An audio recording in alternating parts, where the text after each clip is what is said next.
I was happy to be able to clear those trees along the Hammonds Plains Road where people relive that trauma every single time they go to and from their community. I think the good news for this is that these trees are being harvested, they are being processed, and they are having a second life in someone's home. I understand what they're going through, but as a biologist and an ecologist, I also see the incredible pace of forest renewal that ensues after a fire. It's been a year since a wildfire swept through parts of Upper Tantallon and Hammonds Plains, destroying 151 homes in its path. But there's a less talked about casualty of the fast-moving fire: thousands of trees. Many of those have now been cleared. For some, it's been cathartic, but others say they should have been left alone.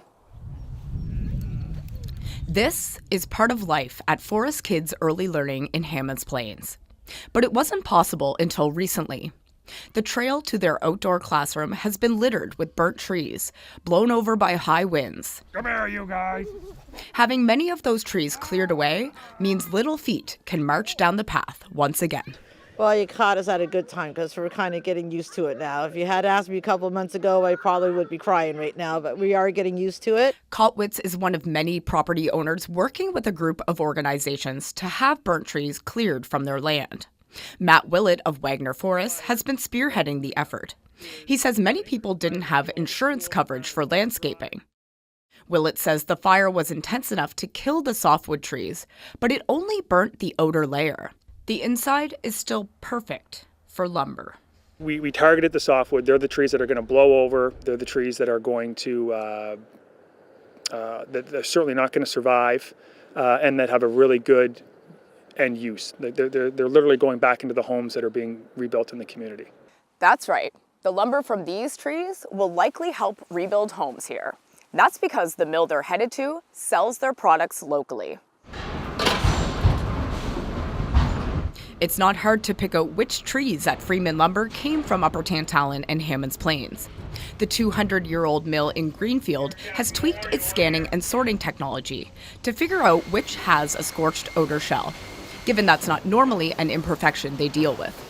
My boss, or we have two owners of the mill here, they said, we're landowners too, right? If our forest burnt that on land that we own, we'd want someone to help us clean it up and get a new forest started. And that was really it. Majority of the forest that we have managed or worked on that was burnt was in Tantallon, not so much in Shelburne. But we did donate, 6 figures worth of lumber to the fire efforts in Shelburne to rebuild the houses down there. The mill is compensating people with bigger lots for their trees. Some with smaller lots are having trees cleared at no charge. But others didn't have enough softwood to take part in the project, or their lots were inaccessible for the machinery. Willett says there's another benefit to clearing these trees: removing fuel for any future fires that may come through. If you can imagine that you had a garden that was growing and you didn't weed your garden and all the weeds were coming up, it was very, very thick. And if a fire went through that, there's a lot more fuel there and the fire would be a lot more intense. It's a claim that's disputed by Donna Crosland, who has dedicated her life to forest ecology. It's not aiding forest ecology. The forest recovers on its own. Crosland says she would have left the trees be. She says forests renew at an incredible pace following a wildfire, the charred stumps providing perches for birds and habitat for other wildlife. She says once an area is burned, it's unlikely to reburn. That's because the fine fuels, such as twigs, needles, and leaves, have already been burned up. We are a finger of land sticking out into the Atlantic Ocean. And so it's very moist here. It's often rather cool and damp, lots of rain. And so we have an amazing decay cycle. We need to retain our forest cover. And we need to not think that thinning the forest or salvaging the forest is aiding anything but the mill. Almost like telling a burn victim they need a vigorous massage.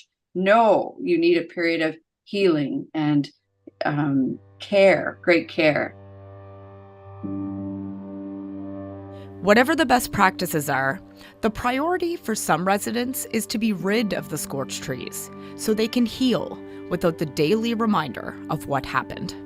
So I think the good news for this is that these trees are being harvested, they are being processed, and they are having a second life in someone's home. And considering we lost 151 homes and over 200 structures, this really is a little bit of good news for us to know that this wood is now going into homes to be built.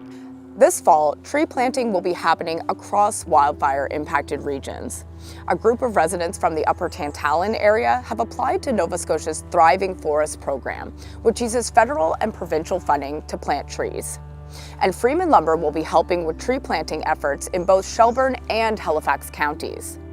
For Kotwitz and the Forest Kids, they'll be happy to see new trees in the ground. We don't feel too sad about having them gone. We felt sad to see them burnt, but now that the ones are gone, we know that there's room for regrowth, but to see the ones that are still there burnt, we're waiting patiently to see if there's going to be any green on them. Yeah, we look at them every time we come up because it looks to me like there's not going to be, but I'm pretty sure there will be. In the meantime, they'll be hunting for signs of life on the black trees that remain.